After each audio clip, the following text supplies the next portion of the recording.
বন্ধুরা চলে এসেছে আবার একটা নতুন ভিডিও নিয়ে। এখানে ঠাকুরমশাই চলে এসেছে, পুজোর সমস্ত কিছু জোগাড় যন্ত্র করছে। তো ওনার যা যা লাগবে এখানে সব দেওয়াই হয়েছে, তো বাকিগুলো উনি রেডি করুন, ততক্ষণ আমরা তোমাদেরকে একটা ছোট্ট কিছু শেয়ার করি। ওখানে দাঁড়িয়ে আছে কার্তিকের মা আর মামা, এখানে দাঁড়িয়ে আছে আমার পাশে কার্তিকের বাবা। তো বাড়ির চারপাশে ঘট বসাতে হয়, ওরা ঘট বসাচ্ছে। তো এই প্রথমবার আমরা কাউকে কার্তিক ঠাকুর দিলাম, ভাবতে অবাক লাগে। এখানে ওর মামা বাড়ি থেকে যা জিনিস দিয়েছে ওইগুলো, আর এখানে কার্তিক ঠাকুর রয়েছেন। পিসিরা মিলে ভাইপোকে ঠাকুর দিয়েছি প্রথমবার, কোনোদিনও কাউকে কখনো ঠাকুর দিই। এবারেই মজা করে আমরা ঠাকুর দিলাম আমার ভাইপোকে। তো ঠাকুরটা কিন্তু দেখতে খুব সুন্দর হয়েছে। পুজো শুরুও হয়ে যাবে কিছুক্ষণের মধ্যেই। পুজো শুরু হওয়ার আগে ঠাকুরমশাই বলল যে যারা ঠাকুর দিয়েছে ওদের কাছ থেকে অনুমতি নিতে হয়, তো ওরা অনুমতি নেবে, তার জন্য পান সুপারি নিয়ে এসেছে।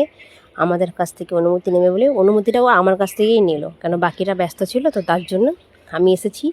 তো ক্যামেরাটা ঠিক করে দেখা যাচ্ছে না, কারণ ওরা ধরতে পারেনি, তার জন্য হাতেরই ছবিটা তুললাম।